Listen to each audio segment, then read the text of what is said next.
Welcome to Luke Knows Minecraft. My name is Luke, and today we're doing some Q&A. Hey, that rhymed.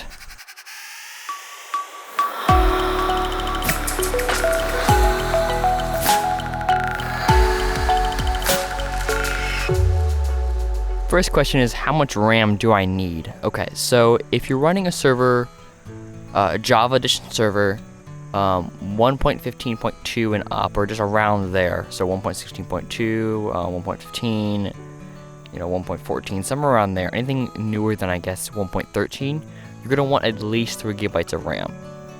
And then for any additional players, every 10 players, I add a gigabyte of RAM. These are just estimates.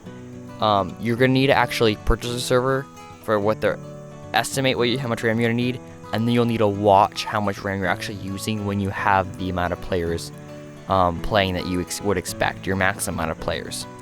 For Bedrock, it's going to be a lot less. For Bedrock, I would start out with 1 gigabyte of RAM, maybe 2, and then as you have players on it, I would check how much RAM you're using, like I said before.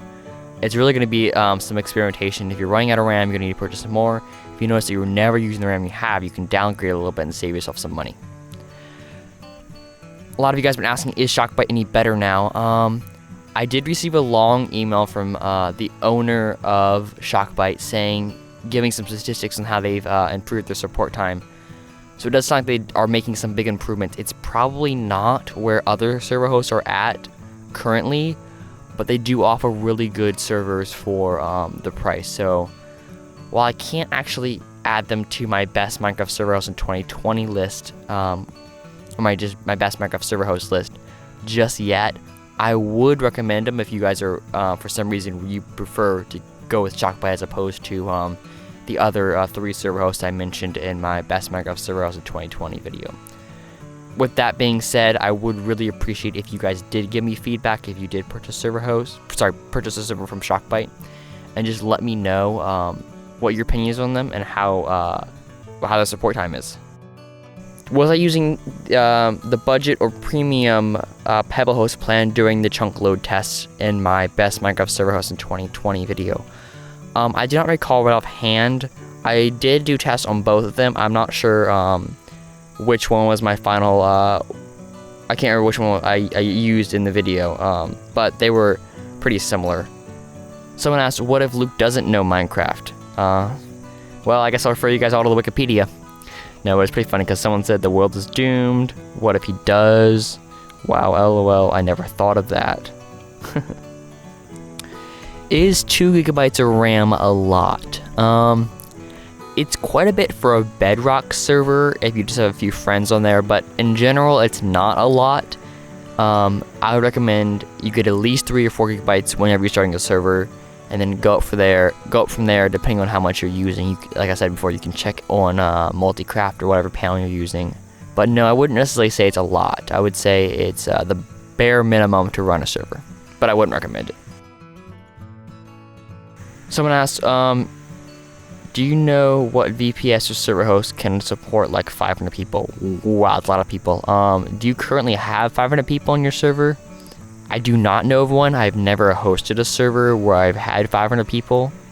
I would recommend you start out with a shared hosting, and then when you get close to 500 people, that's when you really look at a server host that can support 500. But if you're just starting out a server, I doubt you're gonna have 500 people. That's my personal opinion.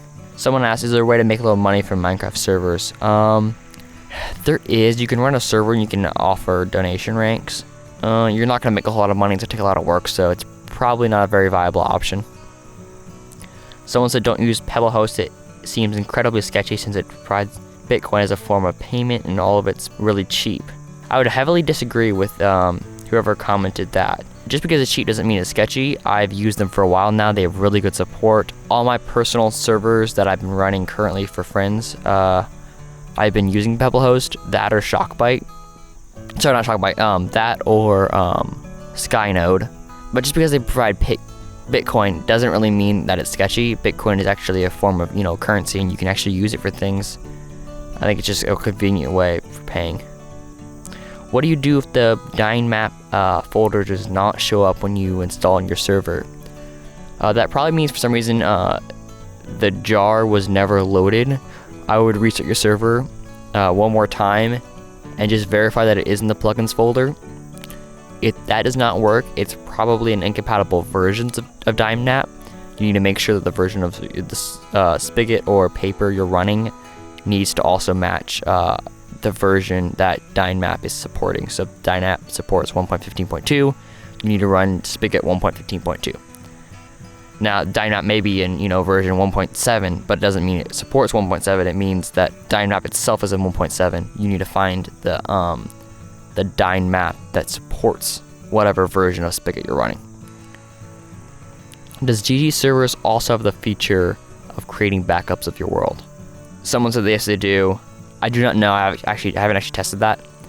If they do not, you can always just go to FileZilla and copy the world off to your computer and save it with the date and everything. But I don't know. Or you can actually install a backup plugin.